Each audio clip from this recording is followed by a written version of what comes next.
y'all doing? How y'all doing? Welcome. This is episode 4 of Family Time Reading. Family Time Reading. And we are here with Michael Fry's book, Ghosted. Ghosted.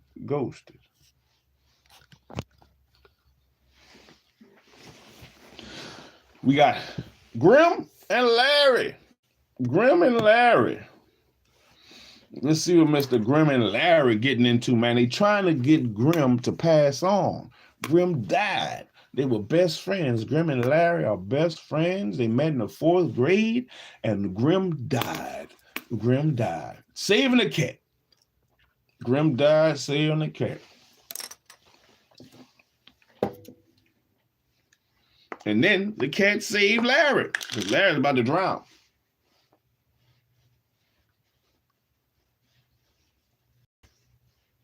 Larry was about to drown. We made it all the way to chapter 17 in 2 episodes. So let's go ahead and pick back up where we left off. Chapter 17. First thing we do is fix your look, said Grim. I said, I look fine. You look like you're auditioning to become a grandpa. We were in the restroom at school just before the first bell. Grim continued, I want you looking exactly like me. I can't be black, I said. Sadly, no, but I can teach you everything I know about style and fashion. You know, almost nothing about style and fashion, which is infinitely more than you. This was true. My mom handled all the fashion. A bit saggy in the butt. Let's see what we can do, said Grim. Pop your collar. Roll your sleeves up. Roll your pants up. Smile. Back to Grandpa. The restroom door opened. Boogie entered. Hey, I said. Hey, said Boogie. We all just stood there. Thank you for what you did the other day, I said. She didn't believe me, said Boogie, looking disappointed. Are you okay, I asked. Boogie looked a bit shocked at the question, like no one had ever asked him if he was okay before. Yeah, muttered Boogie. Good, I said. We stood there for a second, not saying anything again. So you drew any more dragons? What? Dragons? Before the food fight broke out, you were drawing dragons. Oh, no, dragons. He fumbled in his pocket, pulled out a piece of paper, and handed it to me. Brains! Cool, I said. I have a little trouble with the brains dripping out of his head. It looks too much like Jell-O. Oh, that's easy to fix. See, you just add a little shading and some texture. I can show you sometime. This is so boring, cried Grim. Please be quiet, I said under my breath. What? Said Boogie. Not you. I was just talking to... Boogie stared at me.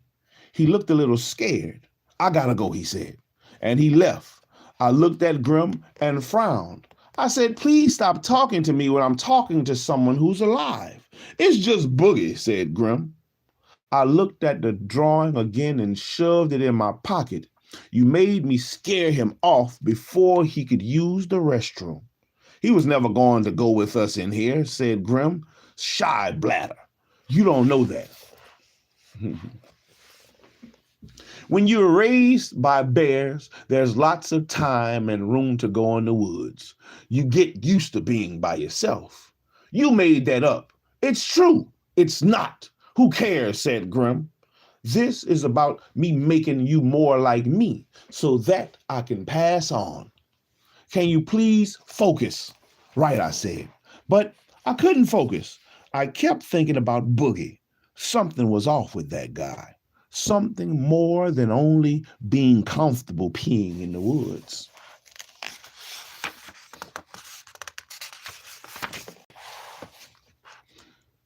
Clearly, we can't do anything about your look, said Grim. But we can work on your attitude. turn around and face the mirror. Repeat after me. I am a rock star. I am a rock star. It's hopeless. Chapter 18. I want you to say everything I tell you to say, said Grim as we floated down the hall to class. Here comes Mikey Greenwald, said Grim. Tell him he looks like he gets his hair cut by bees. I said, I'm not going to say that. It's mean. He'll love it. We kid each other all the time like that. You sure? Of course I'm sure. Hey, Mike, you look like your hair was cut by bees.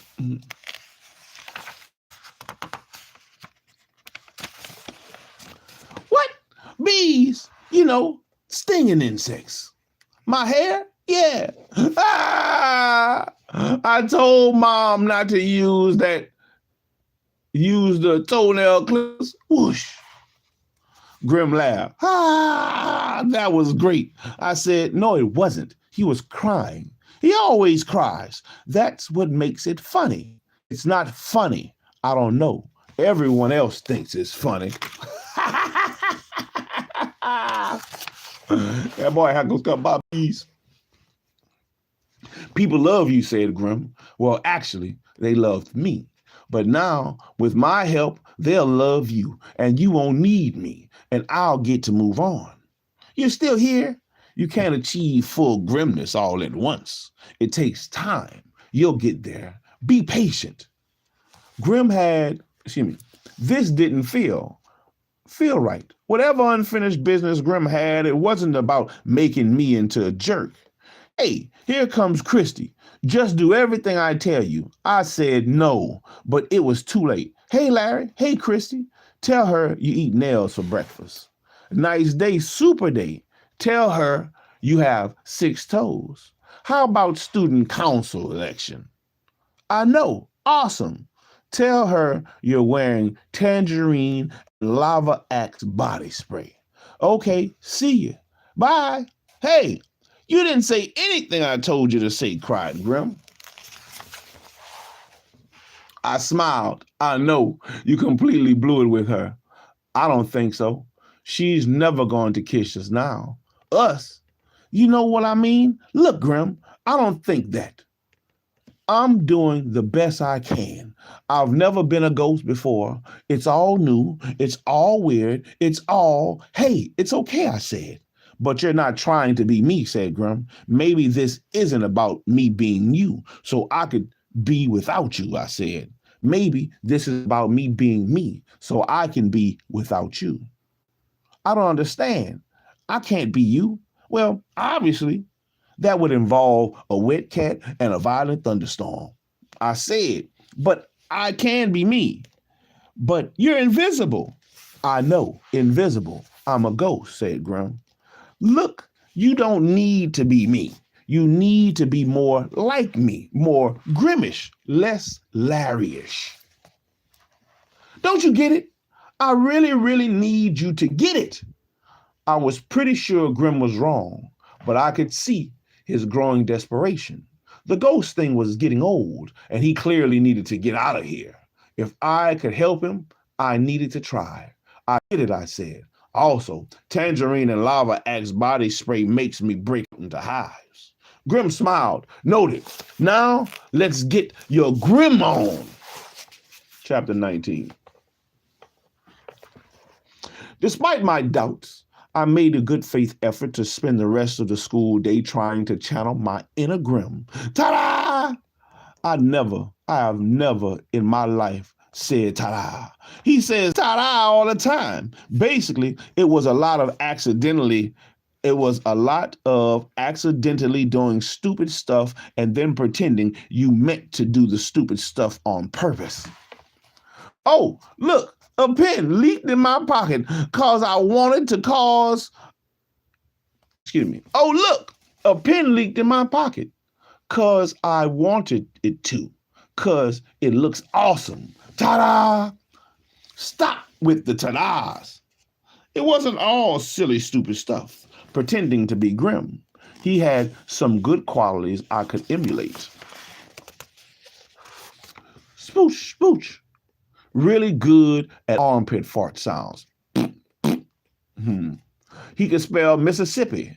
I-P-P-Y. I mean I. First one's greasy. First one's greasy goes down easy. Knows all the words to the worm song. Finally, the school day was over. As we walked to the bus, I realized I was only a little more like Grim at the end of the day than I had been at the beginning. You didn't do most of the things I said to do, said Grim. I said I did the best I could, but this wasn't working. You're not trying hard enough. I'm trying as hard as I can, I whispered loudly. Grim said, I'm never getting out of here. I took a deep breath. Let's get on the bus, go home, and figure this out. Just as we were about to get on the bus, we heard a commotion behind us. We turned around to the sight of Boogie being harassed by a bunch of girls. Look, it's Boogie Oogie Woogie! Forgot to shave? Here's a paperclip. We should do something, I said. Grim said, why? It's just Boogie. He needs help. Dude, he started shaving at 6. Grim shook his head. He doesn't need our help. I don't care, I said. I'm going to help him. I put my backpack down and marched over to Boogie and the girls. Leave him alone. Why? Yeah, why? Well, I said you're being mean. The first girl said, it's just Boogie. I know, I said, but why are you angry at him? The question was met with silence and looks of confusion. Everyone teases Boogie, said the second girl. It's a thing, said the third girl. Boogie shrugged. It really is kind of a thing. Seriously, it's a thing, whispered Grim in my ear. It's not a thing. I yelled it loudly enough for everyone in the general vicinity to hear. Stop what they were doing and turn and stare at me. It's not this big of a thing, whispered Grim. Will you stop? I said. Who are you talking to? Asked the first girl. Now, this was about the 28th time I'd been caught talking to myself, Grim. I was getting tired of explaining. Was it time to tell the truth? I'm talking to Grim. You know, my friend who died. He's floating right here. He's a ghost. And if you don't leave Boogie alone, I'll make him haunt you forever. There was silence, and not the kind of silence. Not the kind of silence when your mom smiles after seeing actually rinse your dishes and put them in the dishwasher after being asked only 3 times. No, it was the kind of silence like when your dad's younger brother, Devin, who never really made anything of himself, says he's gone to clown college and there's nothing anyone in the house can say to talk him out of it. But Devin, you're afraid of clowns. You never support me. Anyway, back to the truth-telling silence. Dude, are you okay? No, I'm not okay. I'm really sick and tired of everyone asking me if I'm okay. But I'm really, really sick and tired of everyone picking on Boogie. It's just Boogie, said the first girl again. You know he was raised by bears, right, said the second girl. And he eats paper clips, said the third girl. I turned to Boogie. Boogie, do you eat paper clips? No, said Boogie. I do like Fig Newtons. Were you raised by bears, I asked. No, I saw a bear at the zoo once. He waved to me. I turned back to the girls. Where do you get this stuff? They stopped and looked at each other. Should we tell him, said the first girl. I don't want to tell him. You tell him, said the second girl. I'm not going to tell him, said the third girl. Grim told them. I turned around to stare at Grim, who, as you know, only I could see. So it looked like I was talking to the bike rack. I was just kidding. Grim, you really are a jerk. I'm not laughing. I screamed. When the kids talk about this day, and they do talk about it all the time, they say that it looked like I was strangling a ghost, which is actually what I was doing. What everyone saw. Grim, don't you see what really was going on? Grim, don't you see? See what? This is your unfinished business. This is your unfinished business. Boogie said Grim. Boogie said Grim. Boogie, I said, you're right, said Grim. Oh my God, you're right. I'm so sorry. I'm so sorry. How can I fix this? Larry, said a familiar voice. I turned. It was Miss Spitzcracker. She was staring down at me with a look of deep concern. Oh, hi, Miss Spitzcracker, I said. Larry, I think you should come with me. Where are we going, I asked. Someplace safe. Oh, chapter 20. What's new? Asked Dr. Hank. Not much, I said. I don't think that's true. What do you want me to say? You could start with the truth, right? Grim, ghost, boogie, crazy, unfinished business, to-do list. Yeah, that was not going to work. A thing happened at school, I said. Dr. Hank asked. A thing. There was this kid, Boogie. He was being picked on, and I tried to help him. Stuff happened. Stuff. I got upset and said some things. More things? I might have said something about Grim, about how he's a ghost, and I talked to him. Huh? I don't really talk to him. I talk to myself, but people think I'm talking to him, but I'm not. That would be weird. That would be crazy. No, not crazy. Pretty sure it's crazy. Larry, we talked about this last time. It's perfectly normal to grieve for your friend, but everyone grieves differently. For you, grieving means talking to myself, Grim. I'm not talking to Grim, I said. Dr. Hank smiled. It's okay. People talk to the dead people all the time. No, they don't. My mother passed away a few years ago. I talk to her all the time, and she talks back and back and back and back. She's a real chatterbox. Pick up your socks, Hank. But not really. Our minds are amazing things. When we're anxious or worried or sad or grieving, our minds sometimes come to the rescue by bringing our loved ones back for a quick chat. But it's not real. No, it's not real. But it feels real. It feels real to me. Does it feel real to you? I turned back and looked at the window, out the window. Yes. Tell me more about this Boogie character, said Dr. Hank. He's a big older kid at school that everyone picks on. I said, why? Someone told a bunch of lies about him. Could that someone be Grim? How'd you know? A hunch. Sounds like maybe your issues might have something to do with guilt. Not my guilt. I don't make stuff up about Boogie, but you believed it, and you teased Boogie too. Shrug. I guess. Maybe now that Grim is gone, you've taken on some of his guilt, but maybe you have some of your own guilt too. Maybe, just maybe if you help Boogie, you're helping Grim and yourself. Helping Grim, how? Move on. Move on where? Wherever you need him to go. I can think of a lot of places I'd like Grim to go. Places where Grim can go. Number 1, far, far away from me.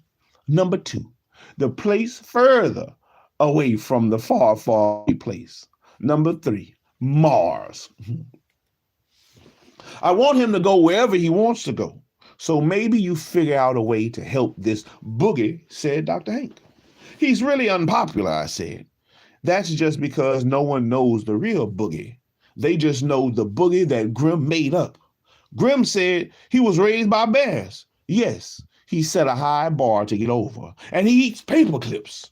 Higher still. And he seems pretty used to being picked on. How about you just start by being his friend? Then everyone will make fun of me. Or they'll say, there's cool Larry with Boogie. Maybe Boogie is cool too. You don't remember middle school, do you? Give it a shot, said Dr. Hank. In memory of Grim, what do you say? It made sense. Grim should be into it. It may be his only way out, and mine. And after all, I was guilty of teasing Boogie too. I turned and to look for Grim, but he was gone. Chapter 21. I found Grim in the treehouse with Hurl. Hey, meow. You left Dr. Hanks, I said. I didn't like being described as a figment of your imagination. You're not in my imagination. Your butt is much bigger. You know, he could be right. So I'm hallucinating? It's possible. What's my favorite food? Mac and cheese? How many times have I been the last man standing in Fortnite? None. You're terrible at building shelters. Skylights. I always blast you through the skylight. And who did I have a secret crush on last year? Grim paused. He looked around. I don't know exactly, but I do. And if you were a hallucination, you would know too. So you're real. Sort of. Meow. Also, I continued, if you were a hallucination, you know this. What are we going to do next? I have no idea, said Grim. We make Boogie popular, I said. How? We have to change his image. We have to change the image you gave him. But how? I wasn't sure. And at this point, all I had were a few bad ideas. Number 1, change his name to Thor. Number 2, start a rumor he's from France. Number 3, have him take a shower with tangerine and Lava X body spray. Number 4, teach him to pop and lock. Those are bad ideas, said Grim. Yes, they are, I agreed, and this is going to work. This isn't going to work. It's impossible. You don't know that. I'm going to be stuck here forever. No, you're not. What am I going to do? Again, I wasn't sure, but I had some ideas. Things Grim can do. Number 1, scare kids at birthday parties. Number 2, walk through walls just because he can. Number 3, never have to take a bathroom break at movies. Or what if it does work? Then you pass on. Where? Heaven, I guess. I hear heaven, they have no root beer. That's why we drink it here. I'm sure there's root beer in heaven. You don't know. It could be this big, boring place where everyone is perfect and everyone says nice things to each other and nobody ever takes a bath in spaghetti. Really? Sorry, dude. No spaghetti baths. I'm sure spaghetti baths are allowed. None of the popular depictions I've seen feature them. There's a lot of harps and clouds and gates, but no spaghetti baths. You're being silly. I'm being afraid. I didn't know what to say. What do you say to your dead best friend who's freaking out about spaghetti baths in heaven?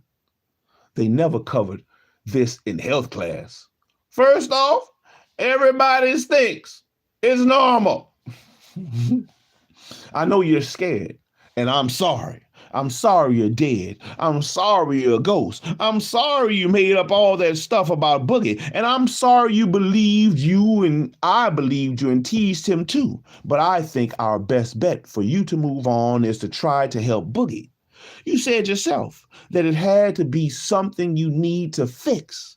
Actually, whether you move on or not, you still need to fix this. Who died and elected you king of making sense? Wait, that's it. The election. We'll run Boogie for student council president. Isn't that in like a week? Yes, we have our work cut out for us, and maybe we should just go back to kiss a girl. No, we're going to run Boogie for student council president, and he's going to win, and you're going to heaven to take all the spaghetti baths you want. One big happy ending, or I'll die trying. I don't recommend that. Chapter 22. This was the first time since Grim came back that I really thought we were on to something. I had a good feeling about all this. I just knew that by making Boogie into the most popular kid at school, Grim could pass on. There was just one problem. How do we make the most unpopular kid in school the most popular kid in school? He was to have He has to have some redeeming qualities, said Grim. He's large, I pointed out. True, but size in of itself does not make a kid popular. It was the next day at lunch at school. I was sitting by myself because now I was the weird kid who talked to himself. Was King Kong popular, I asked. Well, sort of, I guess, said Grim. But Boogie is not exceptionally large. He's just regular large. I guess that would be true for Godzilla as well. Yes, and Mothra. Look, Boogie, King Kong, Godzilla, Mothra. I'll bet Boogie is strong. Yes, that would stand to reason. What if, like, a bus fell on someone and Boogie lifted it up? That would make him popular. Get out from under the bus, boy! Hey! Who's going to volunteer to have a bus fall on them, asked Grim. Not me, I said. Not anybody. Come on, there's got to be something we can work with. Let's make a list. Do you have a piece of paper? I'm a ghost. I rolled my eyes and pulled off my backpack. I unzipped it and grabbed the first piece of paper I could find.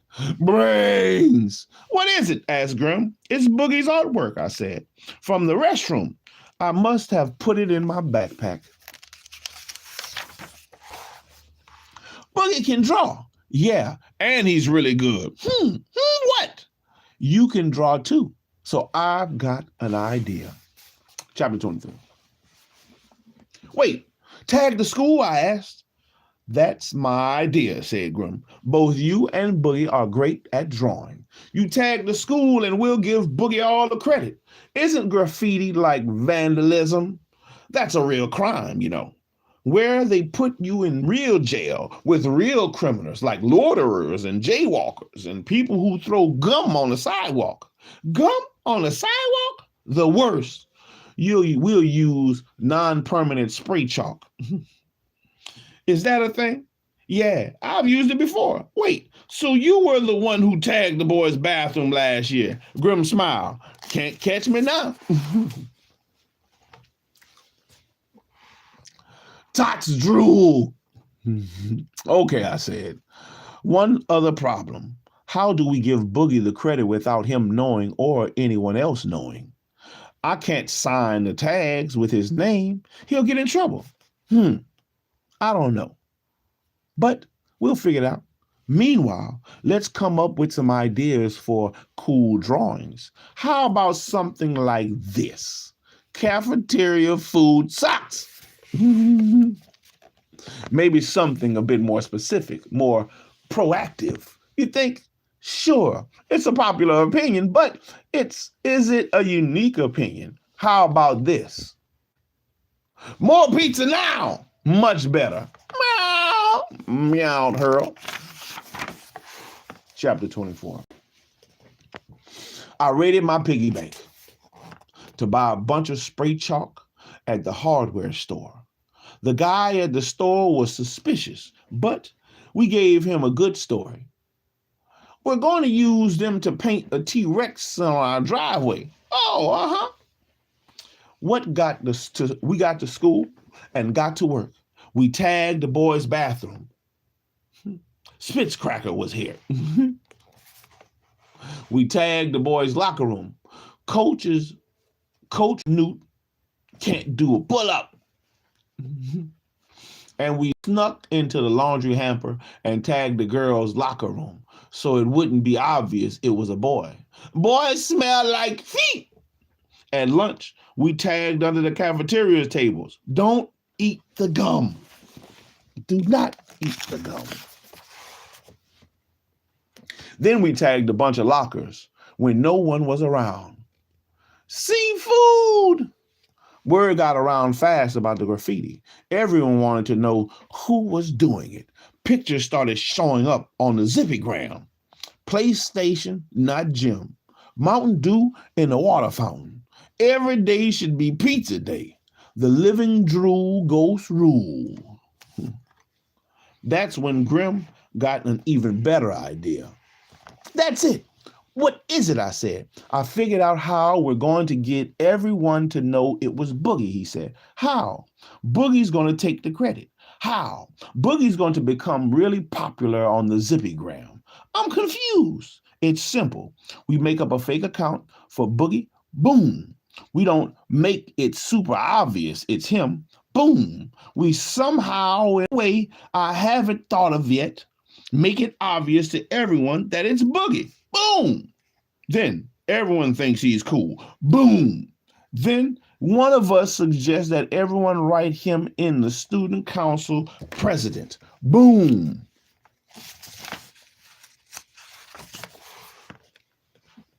I like saying boom. Boom. I don't know, I said. A lot of things have to go just right for this to work. Grim said, you're always so negative. Have a little faith. What could go wrong? The list of things that could go wrong was long and very, very scary. Things that could go wrong. Number 1, zombies. Just zombies. Number 2, we get caught. Because, CSI stuff. Number 3, Miss Spitzcracker is psychic. Number 4, stupid plans never work. This better work. This has to work.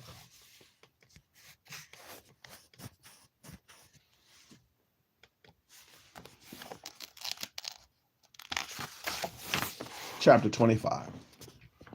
The next day at school, everyone was abuzz about the graffiti. Awesome. So cool. We deserve pizza. Who's doing it? You really do smell like feet. We needed to get one more tag to nail it down. Something big, something awesome, something viral. You should tag something right above the principal's door, said Grim. That's crazy, I said. No, it's big, it's daring, it's bold, it's insane. I'll get caught. You can do this. You're grown. You've changed. You're not you anymore. You're Larry 2.0. Excuse me. He was right. I had changed. Larry before, kind of nervous, worried a lot. Old bike smell. One button unbuttoned on the shirt.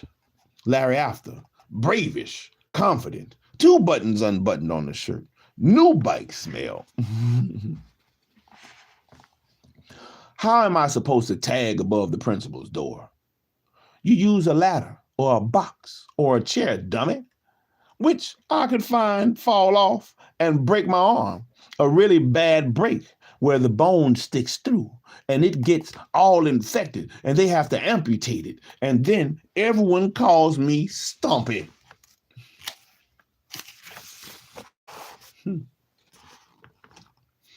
I would never call you Stumpy, thanks.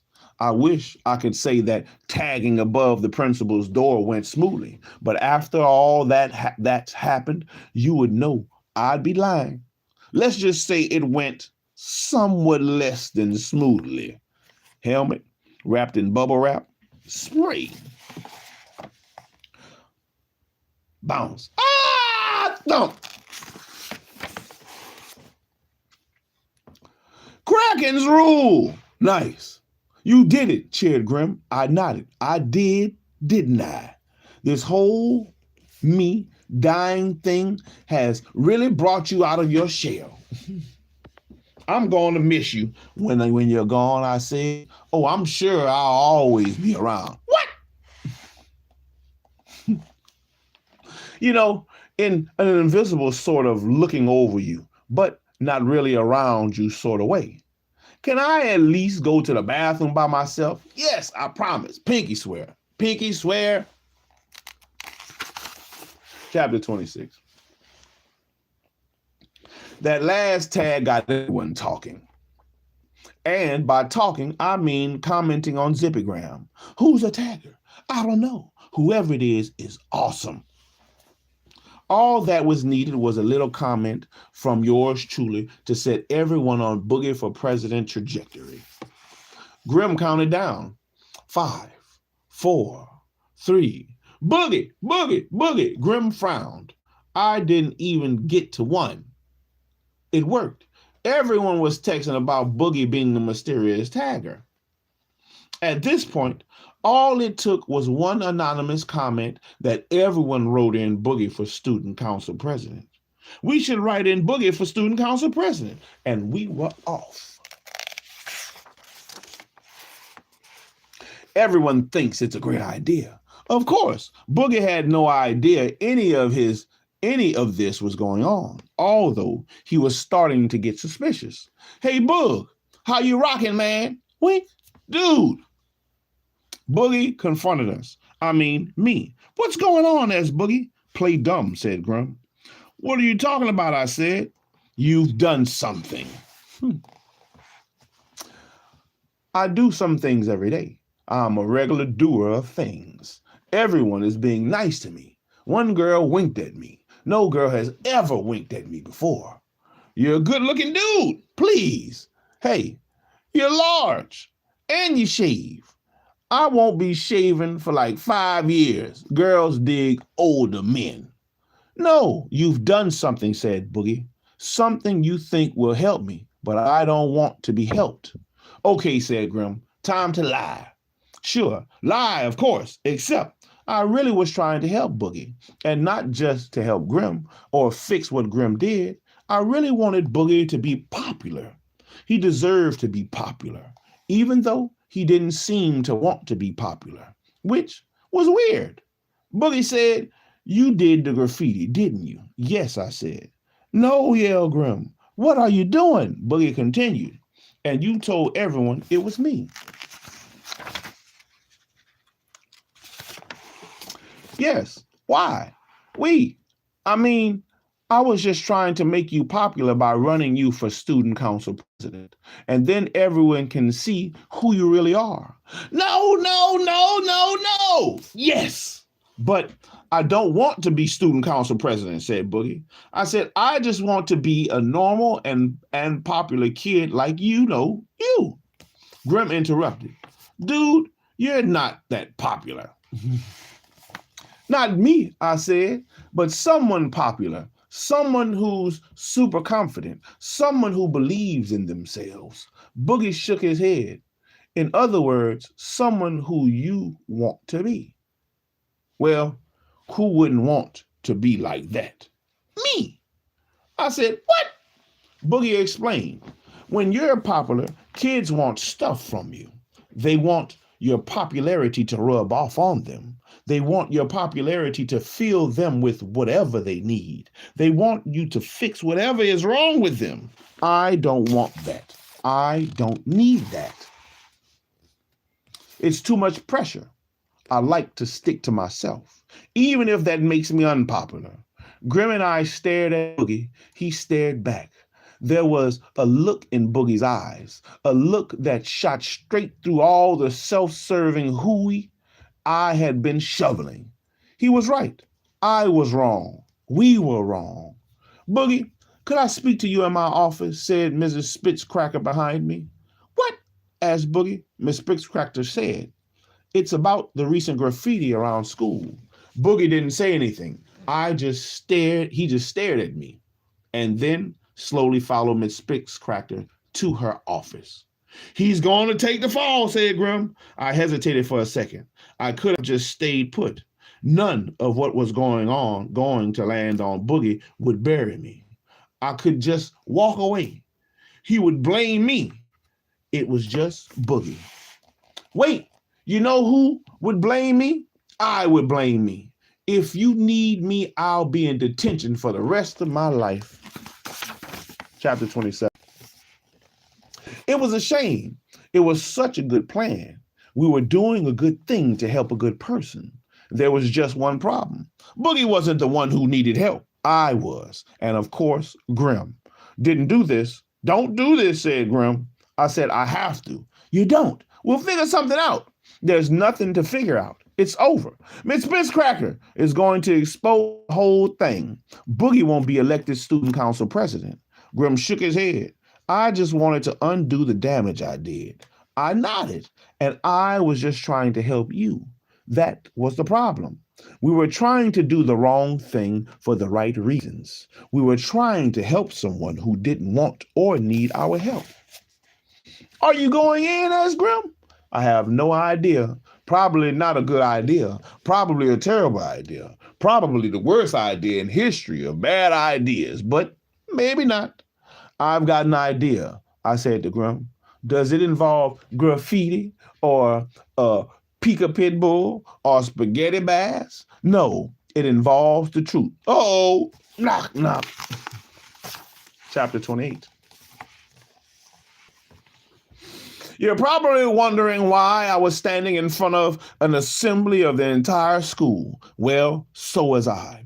I told Miss Spitzcracker the truth, the whole truth, and nothing but the truth, so help me Grim. Graffiti, me spray chalk, help Boogie, fix Grim's mistake, my fault. I told Miss Spitzcracker she could put me in detention for the rest of my life. But first, I wanted to tell the whole school the truth, and I wanted to apologize. Miss Spitzcracker just sat there for a few moments and stared at me. It was a generous stare, like she had felt bad for me, but also like she was kind of proud of me.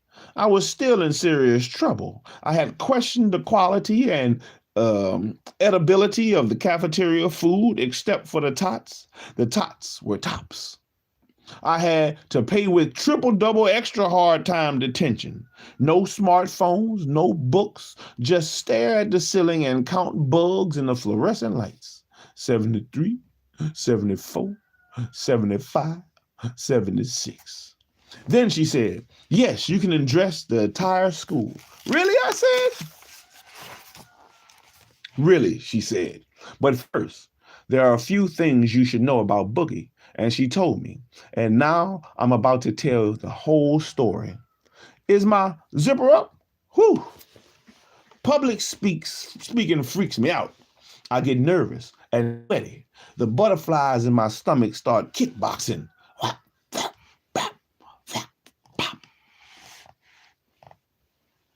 You wouldn't think butterflies could be that noisy, but you'd be wrong. You're going to be okay, said Grim, floating next to me. You don't know that, I whispered. Just tell them how sorry I am without you knowing. Without you knowing, telling them I'm right beside you. Tell them our story. It's a good story. He was right. It was a good story. It was about life and death. It had danger and intrigue and a cat named Hurl. And best of all, it was about how Boogie was a good guy who deserved a chance. That's what I told the assembly. I also told them about Grim, about how we were best friends. I told them about the totally to-do list, how we never finished it, but how now I wanted to finish it. Then I told them about how one of the to-dos was to be a hero. I spotted Boogie in the audience. He looked like he was trapped in a hostile planet and the transporter was down. He looked scared. The first step to being a hero is not to think of yourself as a hero, because it's lame. No one goes around thinking what a hero he or she is. Look at me, being a hero. Hero, looking good, looking sharp, looking hero-y, a word I just made up.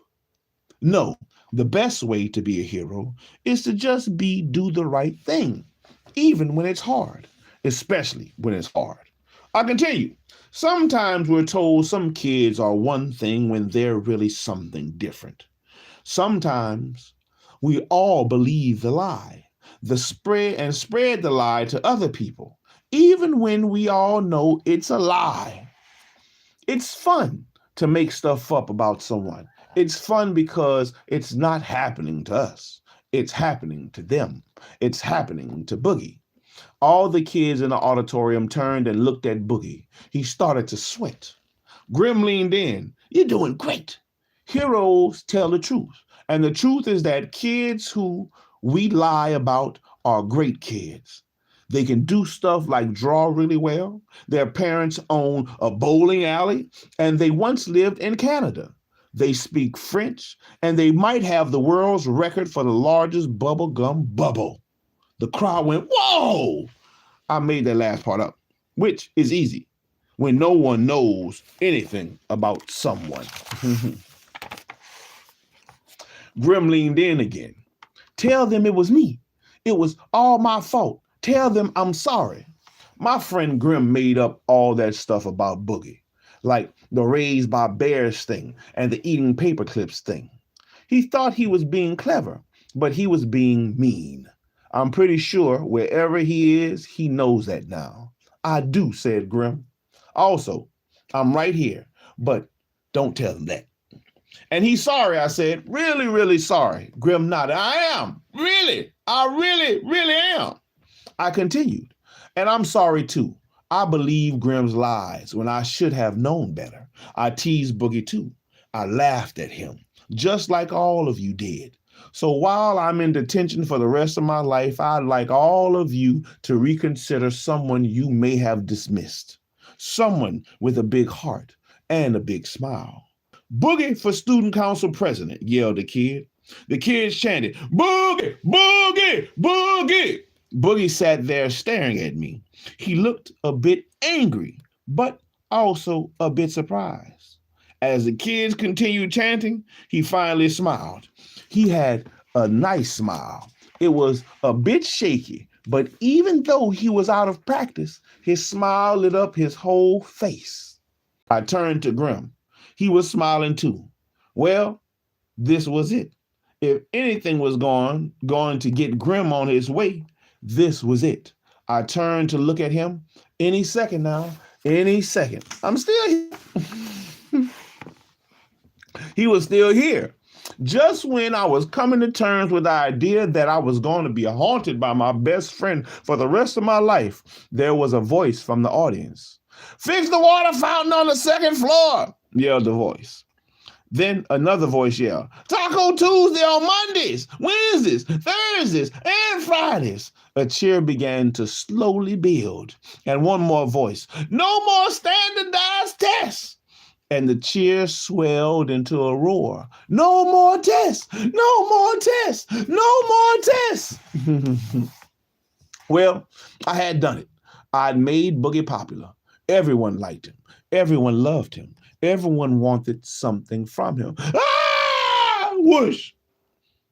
I totally ruined his life. Chapter 29. Sometimes you try to do the right thing for the right reasons. And sometimes you try to do the right thing for the wrong reasons. And sometimes you do the wrong thing for the right reasons. But this time I managed to do the wrong thing for the wrong reasons. I made Boogie popular. I made Boogie miserable. I made Boogie run and hide. But where? He ran backstage, said Grim. I turned and looked. Boogie was fleeing through the stage door, but it was blocked by the janitor, Mr. Glenn, which is to say, it was totally blocked. Boogie stopped, turned, and faced the audience. He looked terrified. Boogie, Boogie, Boogie, Boogie. Miss Spitzcracker, Grim, and I started to move towards Boogie. Boogie looked left, right, down, and finally up. He was headed upward towards the catwalk above the stage. I climbed after him. Boogie, stop! Meanwhile, Grim was floating along right beside me. You've got to stop him, yelled Grim. Boogie could get hurt. He could slip and fall. I climbed faster. As I climbed, I kept my eye on Boogie. He reached the catwalk and climbed on. Boogie, stop! I yelled. But he didn't stop. He slowly started inching his way down the narrow walkway. I looked past him. The catwalk came to a dead end. Boogie, no! There's nowhere for him to go. I got to the top of the ladder and inched out onto the catwalk. Then I made a rookie mistake. I looked down. Yikes! There's a reason they tell you not to look down. Your stomach falls to your shoes, which is a very bad look and really not fair to your shoes. What the? Sorry. Boogie, stop, I yelled. Boogie looked back at me. Stay away. I stopped. I took a deep breath. I looked straight at Boogie. I'm sorry. I continued. I get it now. You don't need to be popular. It's not worth it. You're fine the way you are. Forget about student council president. I'll tell everyone not to vote for you. You can go back to being old Boogie. I'll even tell everyone you really were raised by bears, although they might not believe that now. We may have to change it to raccoons. Raccoons, said Grim. I'm doing the best I can, I yelled. You're talking to Grim again, aren't you? Said Boogie. I said, no, yes. I don't know, maybe. That's pretty weird, said Boogie. Yes, I agree. Sometimes I wish I had someone to talk to, said Boogie. You can talk to me, I offered. Boogie arched an eyebrow. You just tried to ruin my life. I mean, after I stop ruining your life, we can start talking. Boogie smiled. I like that. I reached out my hand. Me too.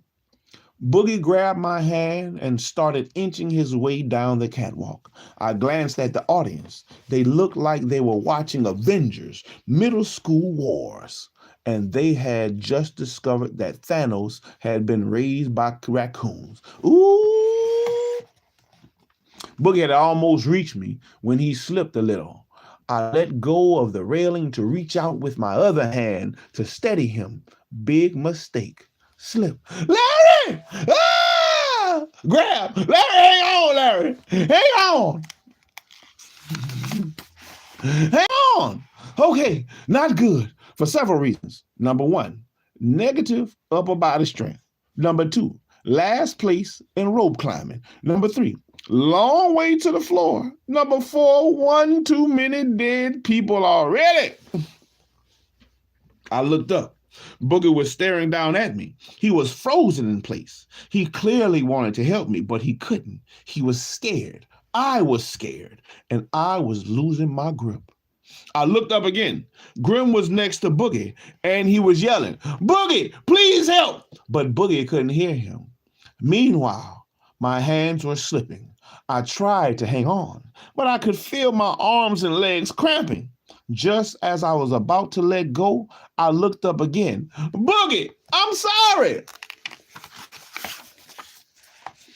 This is all my fault. Please, please, please help Larry, please. Grim, Boogie, this is weird. You can see me. You're a ghost. Yeah, weird, huh? Listen, I'm really sorry about that stuff I made up about you. I like the part about being raised by bears, but not the rest. Again, I'm sorry.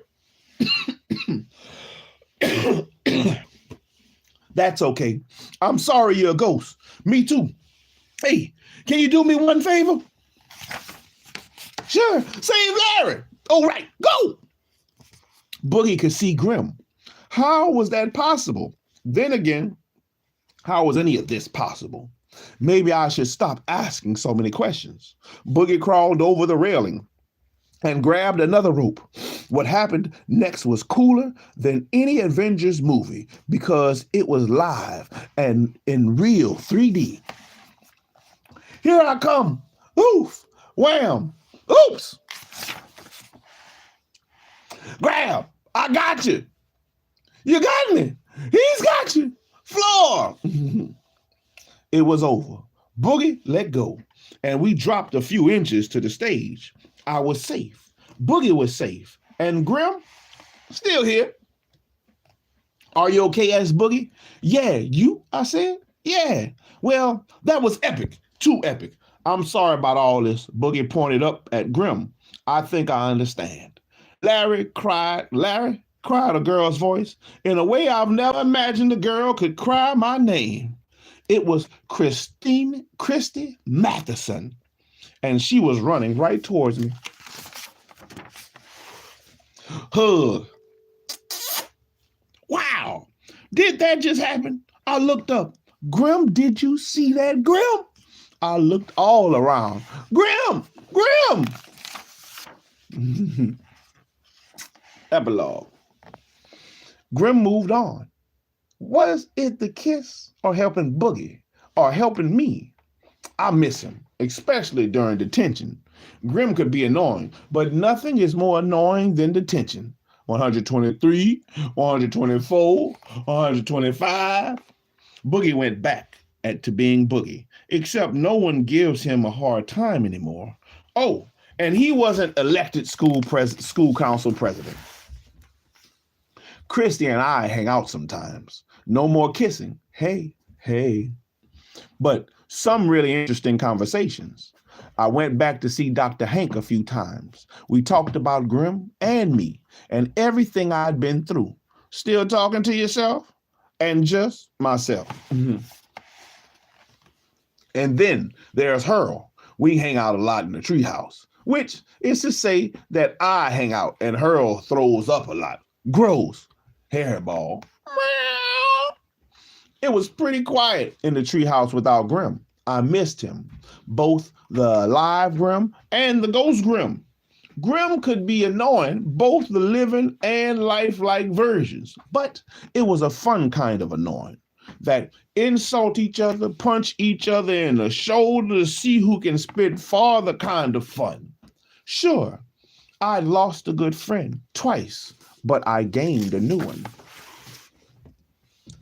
But Grim gave me his tots. Good for him. You're never getting my tots. Please. Boogie's not exactly the same as Grim. Not better or worse, just different. We started spending a lot of time together, sometimes at his family's bowling lanes. You're supposed to roll a ball, not drop it. Bowling is a lot harder than it looks. Things are pretty much back to normal. I do spend a lot of time thinking about Grim. Sometimes I even think I see him. Grim! Russell. But I don't. It's just the wind, or Mrs. Sniggles, or Hurl snoring. Cats are weird. Grim is gone, and that's sad. But it's also okay. He was here, but he wasn't here. He was real, but not real. He was in the world, but not of the world. He was a ghost. And ghosts don't belong here. They belong someplace where they can be themselves, fully themselves. Grim belongs in the place where he can achieve total grimness. Seriously, dude, I hear taking a bath in spaghetti is awesome. You've got to try it. I like to think he's very happy. Seriously awesome. And that makes me happy. That was the book, baby. We have finished it. Ghosted by Michael Fry. The story of Grim and Larry. Hope everybody enjoyed it. This has been the Family Time reading. Ghosted. Grim and Larry. Now, until next time, we'll come back the next episode of Family Time reading, and we'll start reading book 2. Book 2 of Desmond Cole and the Ghost Patrol. But for right now, we finished up Ghosted by Michael Fry. I hope you enjoyed the reading. I hope you come back for more. Like, comment, subscribe. Tell your people, man, we read. Shalom. Shallow out.